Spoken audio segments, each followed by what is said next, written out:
Igreja Açores, o programa com a atualidade da Diocese para ouvir ao domingo, ao meio-dia, na sua Antena 1 Açores. E já estamos de regresso para mais uma edição do Igreja Açores, neste mês de outubro, que é dedicado aos missionários. Será sobre esse tema que vamos conversar com a irmã Judite Monheiro, que tem um projeto em Angola com a Diocese de Angra, mas é mais lá para a frente neste programa. Até lá, temos a atualidade da Diocese açoriana. O bispo Dom João Lavrador vai deixar a Diocese de Angra a 27 de novembro. Entretanto, o Colégio de Consultores deve reunir-se para escolher novo administrador diocesano se até lá o Papa não tiver nomeado um novo bispo de Angra. Os pormenores com a colaboradora do Igreja Açores, Carmo Rodeia. O atual administrador diocesano e 39º bispo de Angra, Dom João Lavrador, deixa os Açores a 27 de novembro, dia em que toma posse formalmente na Diocese de Viana do Castelo. A tomada de posse do novo bispo decorrerá no dia 27 de novembro, pelo meio-dia, no Centro Pastoral Paulo VI, e a entrada solene na Sé Catedral de Viana do Castelo celebrar-se-á no dia 28 de novembro, pelas 15h30, informa uma nota enviada ao Igreja Açores. Contactado pelo Igreja Açores, Dom João Lavrador adianta que a data de saída da Diocese Insular será coincidente com a data de entrada na nova Diocese. De imediato terá de ser convocada uma reunião do Colégio de Consultores para escolher um novo administrador diocesano, caso até essa data não seja nomeado um novo bispo de Angra pelo Papa Francisco. Este mesmo administrador governará a Diocese até à escolha de um novo prelado e os seus poderes serão muito limitados. A reunião do Colégio de Consultores pode ser convocada até 8 dias depois da saída, mas a jurisprudência aconselha que seja no dia imediatamente a seguir.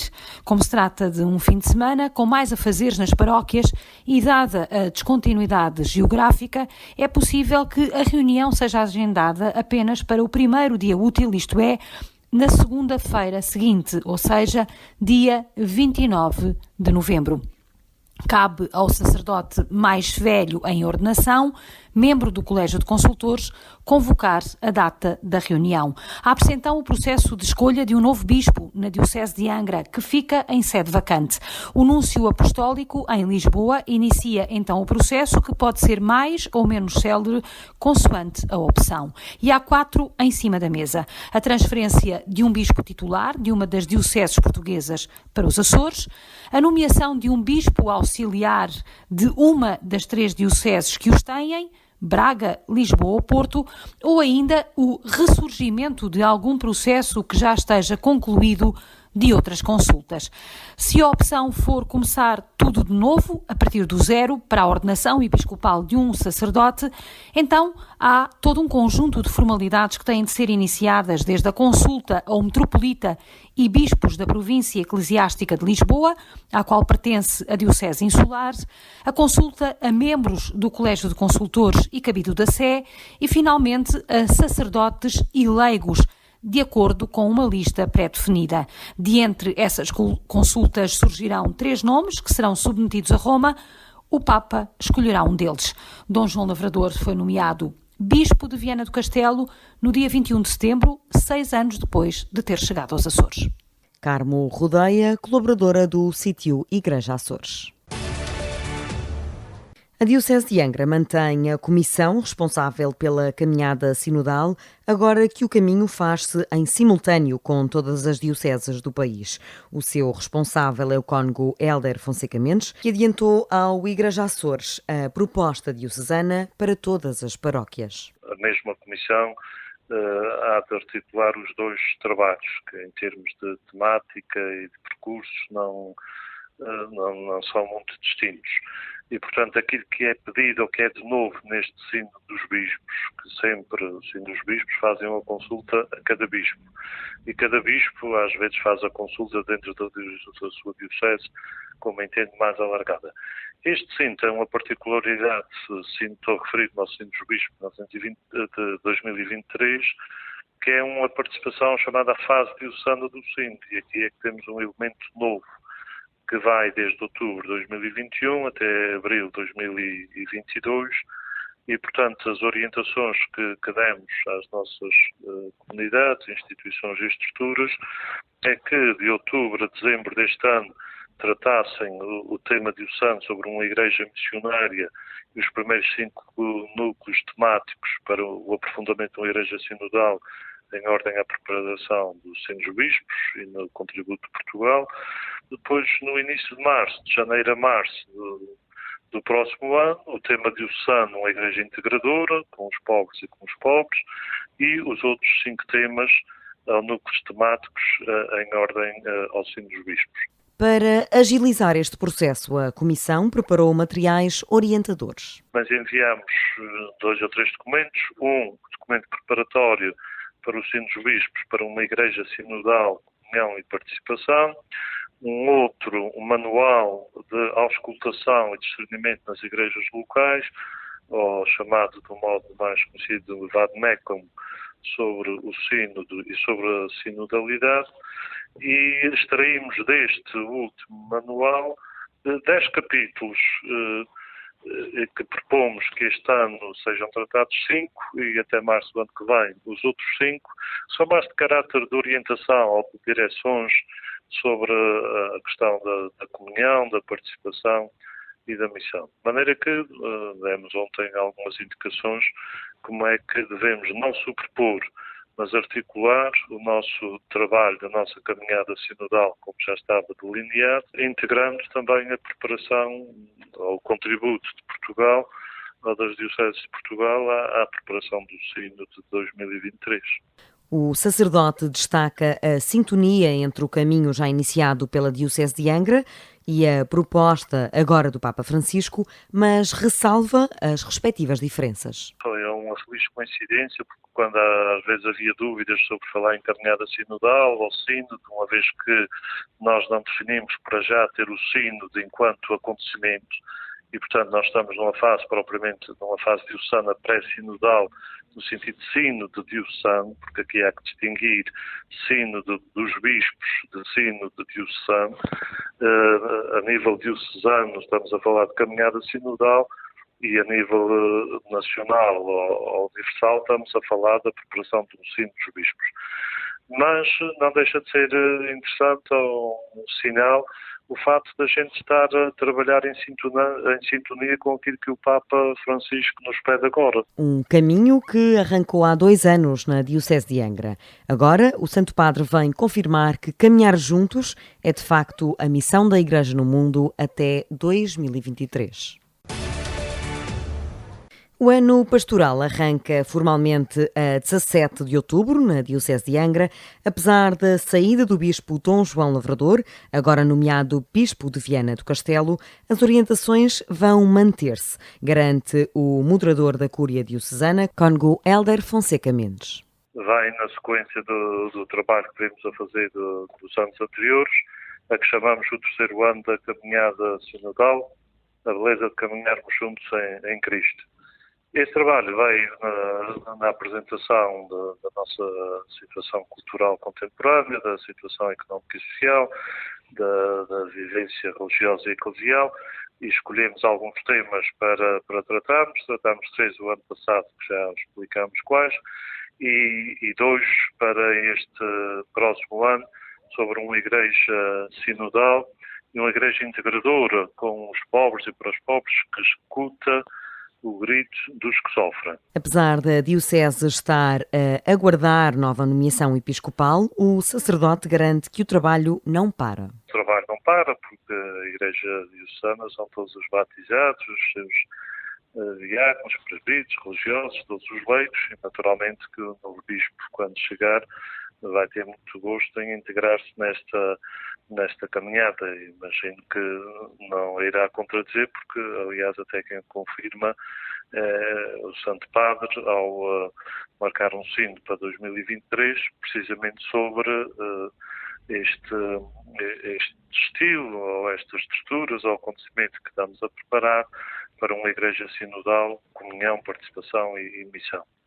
maneira que nós iremos continuar o nosso trabalho e, nesse sentido, apelo a todos os membros mais responsáveis das nossas comunidades cristãs de todas as ilhas, aos serviços diocesanos, às congregações religiosas, movimentos e associações de leigos, que continuem no trabalho que é proposto para o terceiro ano da caminhada sinodal, nestas duas vertentes da Igreja, uma Igreja missionária, sobretudo não missionária quanto ao território, mas quanto ao público, alvo, como se diz agora, e, portanto, tendo uma atenção particular com os jovens, a partir da preparação das Jornadas Mundiais da Juventude, e no outro tema, uma igreja integradora, também propondo um plano de pastoral social em cada paróquia, tal como vem no caderno das orientações pastorais.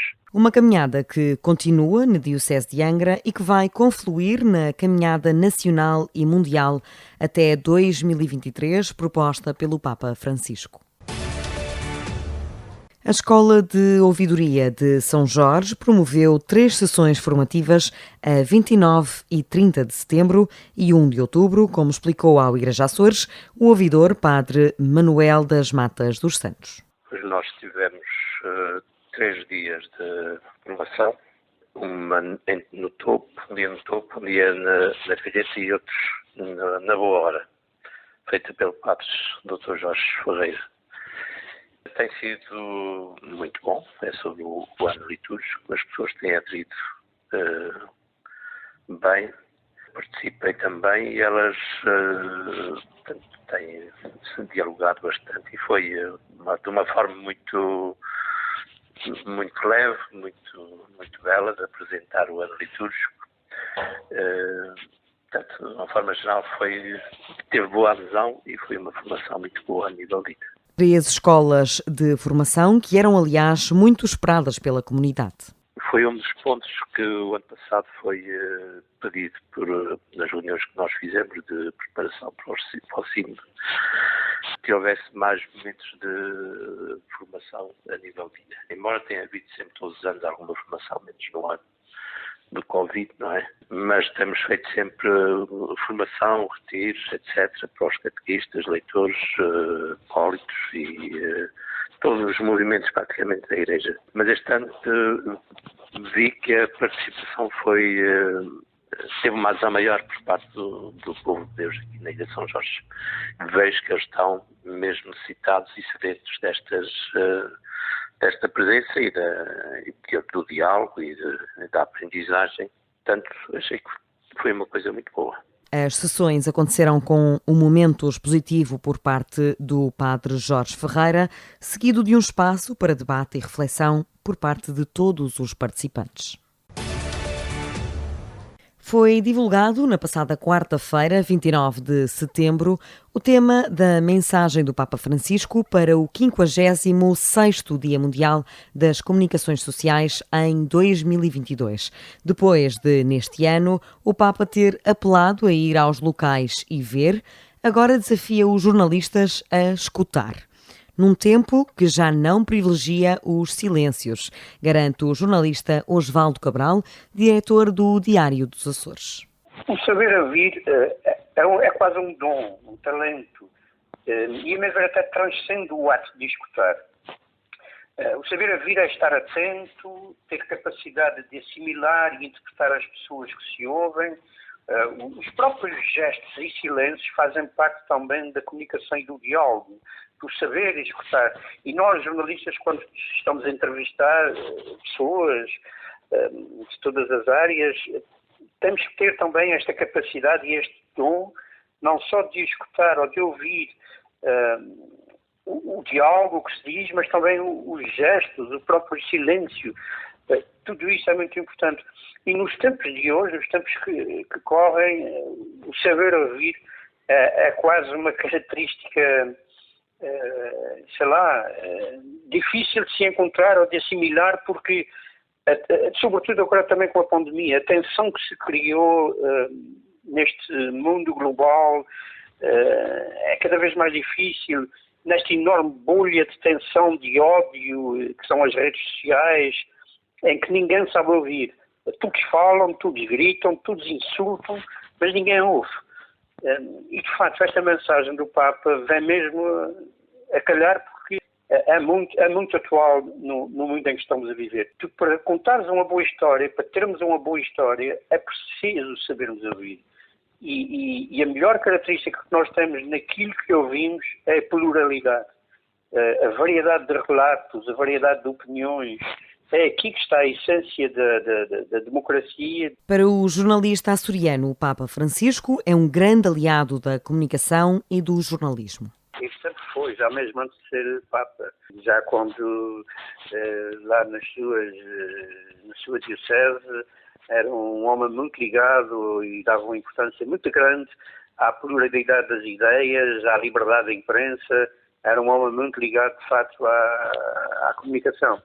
E penso que ele traz consigo esta bagagem, este valor, e está a pô-la no terreno com estas mensagens, as próprias mensagens que ele profere todos os anos por ocasião do Dia das Comunicações, são de facto autênticos tratados de pessoa que lidou com este fenómeno da comunicação.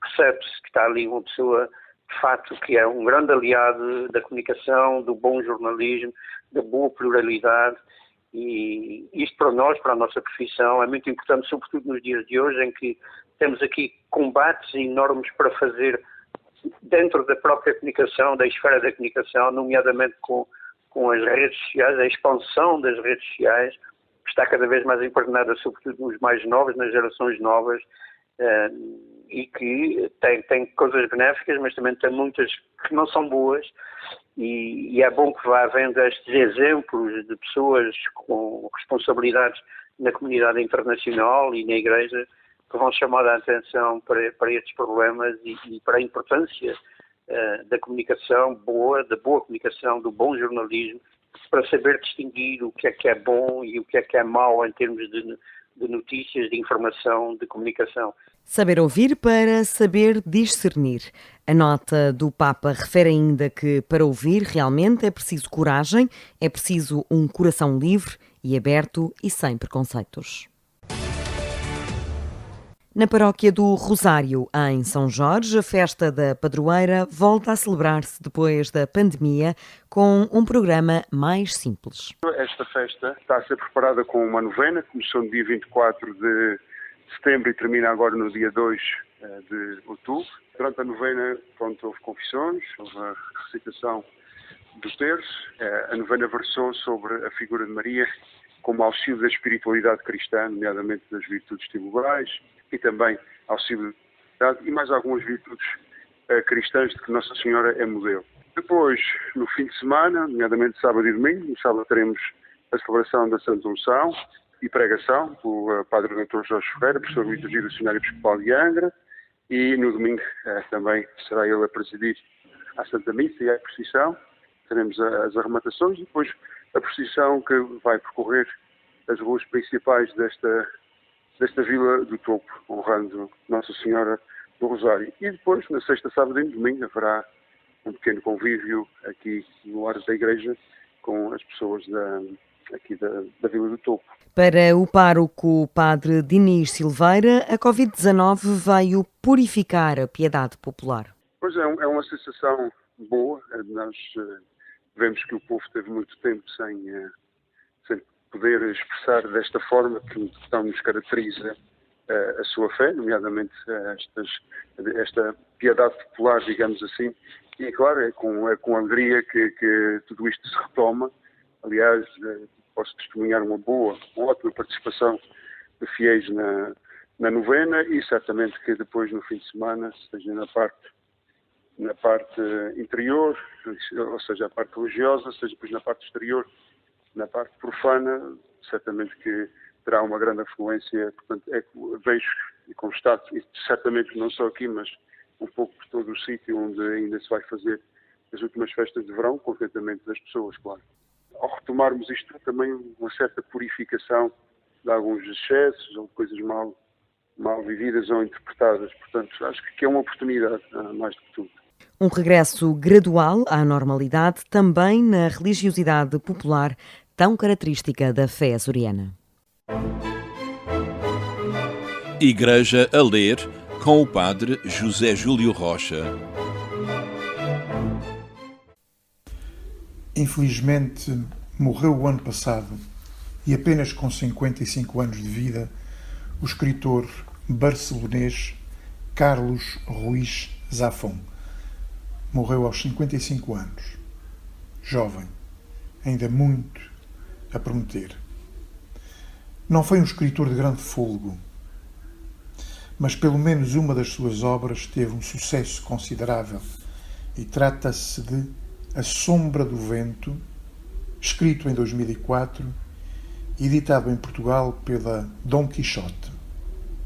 Carlos Ruiz Zafón, neste livro, consegue aliar um constante suspense que nos prende ao livro até à última página, com outras páginas cheias de profunda reflexão sobre a condição humana e com a história misteriosa de um amor que dá sempre um diferente colorido ao romance. A personagem principal do livro é Daniel Sampere, que aos 11 anos, e para o distrair da morte da mãe, é levado pelo pai a um misterioso cemitério de livros, escondido num dos recantos mais recônditos de Barcelona, cidade que se torna ela também personagem, numa trama que passa pela época do modernismo até aos tempos obscuros do pós-guerra, na primeira metade do século XX. Naquele cemitério dos livros, Daniel Sampere encontra uma espécie de livro maldito, intitulado precisamente A Sombra do Vento, escrito por um misterioso homem, Julian Carax, que leva Daniel, através dos mistérios do livro, à procura do autor. E a trama desenvolve-se num número cada vez mais fascinante de descobertas e mistérios, através das ruas e avenidas da velha Barcelona da primeira metade do século passado. Há livros que dão muita importância ao suspense, deixando a profundidade literária, a profundidade humana, filosófica e existencial de lado, e por isso não passando de formas pobres de literatura. Ao contrário, A Sombra do Vento, não deixando de ser um livro de suspense, não deixando o suspense de lado, consegue uma profundidade rara em livros deste estilo.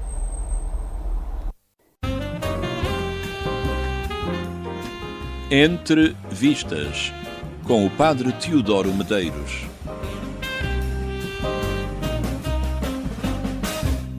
Esta semana propomos o filme O Relatório, de 2019, sobre a prática de tortura na base militar de Guantánamo, a seguir ao 11 de setembro de 2001. Os fatos são relativamente recentes e estão ainda presentes na nossa memória coletiva. A base americana em Cuba serviu os propósitos mais imediatos da busca americana dos culpados dos ataques às Torres Gêmeas de Nova Iorque, bem como de outras possíveis ameaças pendentes. Era a famosa guerra contra o terrorismo, à qual a região dos Açores não ficou alheia, já que foi precisamente na base das Lajes, em 16 de março de 2003, que Bush, Aznar, Blair e Barroso se reuniram na cimeira que deu origem à invasão do Iraque. O que o filme documenta é um outro aspecto negro do pós-11 de setembro que merece reflexão atenta. A manipulação de dados científicos sobre os métodos brutais de interrogatório a suspeitos de terrorismo. A manipulação consistiu precisamente em afirmar que a tortura produzia bons resultados na obtenção de respostas verdadeiras, o que é falso, e tinha até já sido estabelecido anteriormente na história dos Estados Unidos. O filme, com um sóbrio Adam Driver como protagonista, faz um bom trabalho didático ao desmontar as manobras, o populismo e a desonestidade que envolveram todo este processo. O relatório é um filme útil, necessário até, para qualquer pessoa que queira compreender os males que os ataques às Torres Gêmeas provocaram em matéria de política e de direitos humanos. Boa visão e um santo domingo para todos. E já entramos em outubro. Outubro é o mês do missionário pela Igreja no mundo. A nossa convidada especial deste Igreja Açores é a irmã Judite Moinheiro, ela que é das Irmãs Doroteias e que trabalhou com jovens da Diocese de Angra em projetos que levam a educação, comida e também a medicina e a saúde a países com essas necessidades. Olá, irmã Judite, obrigada por estar connosco. Eu é que agradeço a oportunidade de estar convosco e conversarmos um pouco. Antes de mais, obrigada pelas missões constantes das Irmãs Doroteias. Como é que podemos apresentá-las? Quem é que são as Irmãs Doroteias? Bom, as Irmãs Doroteias, nós somos uma congregação fundada por Paula Francinetti, portanto a nossa origem é italiana. Paula funda a congregação como resposta aos desafios da altura, da sua sociedade, da sua época. E ela, percebendo que as jovens, sobretudo as raparigas, não tinham grandes apoios e estavam a perder os valores, e ela preferiu fundar a congregação para apoiar estes jovens, sobretudo as jovens. E ela dizia, educar bem as crianças é reformar o mundo e conduzi-lo à verdadeira vida. Portanto, nós Doroteias somos, como diz o nome, Doroteia, dom de Deus para a humanidade, portanto, dispostas a seguir Jesus e dar continuidade ao seu Evangelho. A irmã trabalhou com jovens da Diocese de Angra no projeto Melica. Em que é que consiste este projeto tão especial? É assim, o projeto Melica, apesar de ser já ter começado há bastante tempo, em 1998, 99, ele consiste, sobretudo, em 3 vertentes. A educação, a parte socioeconómica e a saúde. E o porquê a educação? A educação como uma ferramenta, como uma porta para o conhecimento, como uma abertura de horizontes, que dá possibilidade de aquela população rural, daquela zona de Freixo e aldeias circundantes. Que fica onde? Que é de onde? Angola? De Angola, sim, senhor, de Angola, da província da Huila, município da Matala. Terem possibilidade de serem incluídas na sociedade e olharem essa realidade com novos olhos, porque quem estuda, tem possibilidade de estudar, olha a realidade, faz a leitura da realidade com novos olhos. E a parte socioeconómica, porque é que temos esta parte socioeconómica? É exatamente para dar ferramentas à mulher, porque a mulher é o coração do lar. E a partir dela pode transformar a realidade e diminuir-se o estado de pobreza daquela população. Portanto, apostamos na mulher, como diz o projeto Mucaia Fimbulho Velhifica, ou seja, em português, mulher, chegou a tua hora. A sua hora de quê? De transformar a realidade, mudar-se a si e mudar também os outros. E a parte da saúde, trabalhamos muito o projeto trabalha na vertente e aposta na vertente da prevenção de doenças. Portanto, o projeto Melica trabalha sempre com estas comunidades em específico ou vão alternando consoante as necessidades destas províncias angolanas? Não, o projeto Melica está sediado naquela realidade, desenvolveu-se naquela realidade e continua naquela realidade, porque estamos muito aquém de responder às necessidades daquela comunidade. Portanto, quem sabe se daqui a alguns anos aquela população esteja minimamente com os problemas resolvidos, podemos partir para outros sítios. Mas, por enquanto, só se cinge ao município da Matala. E como é que os açorianos entram, os missionários açorianos entram neste projeto? Como é que foi esta participação açoriana? Por desafio de 2 sacerdotes, quando cheguei em 2010 aos Açores, conversando o que eu fazia cá no continente, e eles desafiaram-me a que fizéssemos voluntariado missionário também a partir dos Açores para Angola. E fui adiando, e em 2018 então começamos e avançamos. Como é que foi? Agora não se para mais. E como é que foi conseguir voluntários para estas missões, particularmente em 2018 e 2019, que foi quando tivemos estes voluntários açorianos? A partir das paróquias dos sacerdotes e também... Quais foram? Eu não sei se eles querem que eu cite os nomes deles. Portanto, um que está no Faial e outro que está em São Miguel. Portanto, eles desafiaram-nos a que começássemos e eles passaram a palavra aos jovens das suas paróquias e amigos. E nós também tínhamos jovens com quem trabalhávamos, que eram abrangidas pela nossa pastoral juvenil. Portanto, fomos... E agora, a palavra passa a palavra e aquilo que está cá dentro do coração arde, por isso passamos aos outros. São os próprios jovens agora que passam a palavra a outros.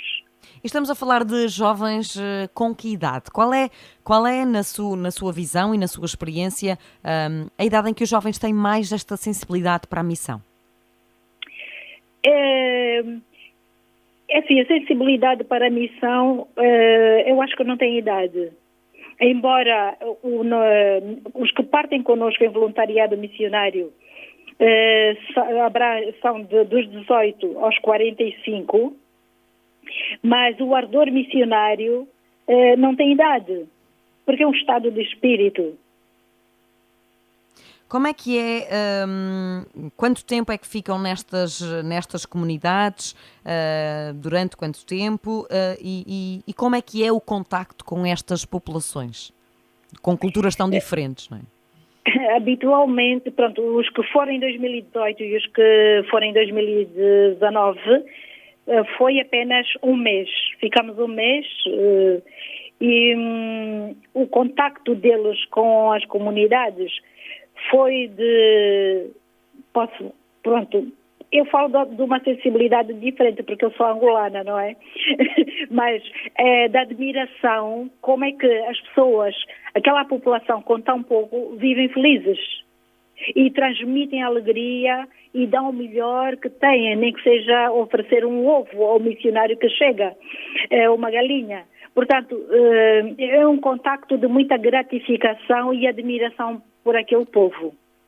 E como é que é, por exemplo, o dia-a-dia de um destes jovens missionários, em termos concretos, o que é que eles fazem no seu dia-a-dia? No terreno? Sim. E as conquistas já conseguidas, se já conseguiram escolas, se já conseguiram... Sei que também conseguiram, por exemplo, fornos para cozer o pão. Em termos de saúde, o que é que foram conseguindo com o passar dos anos? É assim, no terreno, os dias são muito variáveis, porque praticamente todos os dias sai-se para uma aldeia diferente. E está-se com a comunidade, está-se com o povo. Nós podemos ir com um plano traçado, mas ficamos à disposição da comunidade para escutar a população e partilhar daquilo que eles prepararam para nós. Portanto, é certo que o primeiro grupo foi para orientar, ensinar as senhoras a fazerem o pão. Portanto, fizeram-se 3 fornos em 3 aldeias distintas, ensinaram a fazer o pão, mas conviveu-se muito com aquelas comunidades. O segundo grupo, a marca do grupo foi ajudar a ressurgir o folclore, a dança folclórica de lado. E fizeram um concurso. Pronto, foi a marca. Mas o importante foi estar com as comunidades, com os professores, com as crianças e partilhar do seu dia-a-dia e da parte pastoral também, que estivemos integrados numa paróquia. Quando chegam a estas comunidades, sentem que há receptividade para a literacia, por exemplo, na educação, por parte dessas comunidades? Ou é primeiro preciso ganhar a confiança, fazer assim um trabalho de antemão para depois conseguirem efetivar os projetos? Este trabalho já foi feito previamente em 1998, 99, fez-se o trabalho com as comunidades. Aliás, nós criamos 9 escolas, neste momento temos 9 escolas a pedido das comunidades. O que eles pediam sempre, nós queremos escola para os nossos filhos estudarem e um centro de saúde para tratar a saúde dos nossos filhos. Portanto, há muita receptividade, apesar de nem todos acolherem, quando os meninos crescem, acolherem-se de boa vontade, porque os meninos estão precisos para trabalhar no campo. Uhum. Educação, saúde, alimentação, aquilo que muitas vezes damos por garantido e que falta em muitas partes do mundo. A comunidade açoriana, a seu ver, está sensível e conhece estas dificuldades nestes países? Portanto, quem faz parte deste projeto missionário e já ouviu falar dele, está sensível, e mais do que sensível, e aposta, empenha-se, colabora e participa. É provável que haja açorianos que ainda não conheçam este projeto, portanto podem não estar sensibilizados por não conhecer. Apesar do projeto ser mais abrangente do que apenas a comunidade açoriana, mas o cerne, o dinamismo maior está nos Açores, sem dúvida. Neste mês do missionário, que mensagem é que gostaria de deixar a quem ouve e ainda não teve aquele impulso ou decidiu dar aquele passo final para a efetivação deste sonho de sair em missão? Que vale a pena arriscar, que vale a pena apostar num sonho que vai ajudar a transformar a vida de outros, não só a vida dos outros, mas também a nossa própria vida. Porque Deus, ao criar cada pessoa, criou por amor e com a missão de amar também. E todo o bem que nós possamos fazer aos outros de uma forma desinteressada ajuda-nos a concretizarmos o sonho de sermos missionários e ser continuadores na missão de Jesus Cristo. E essa missão é deixar que Jesus nos ame e permitir que esse amor transpareça para os outros. Portanto, a mensagem que eu deixo, vale a pena amar como Jesus amou, sentir como Jesus sentiu e fazer como Jesus fez. Quem embarca numa missão destas altera por completo a sua vida. Depois, quando regressam, o que é que fica?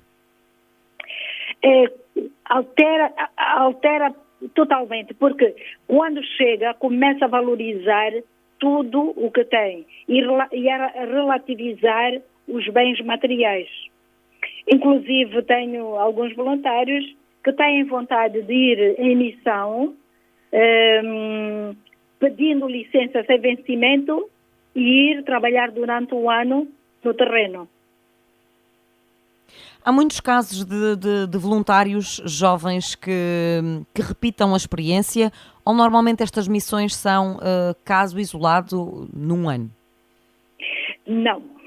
Os jovens continuam com vontade de voltar, mas claro que não é possível ir todos os anos, mas os que vão para o terreno, quando regressam, continuam a apostar no voluntariado, porque os próprios voluntários criaram o apadrinhamento e são eles que estão a atualizar constantemente os dados. O que é este apadrinhamento? O que é este apadrinhamento?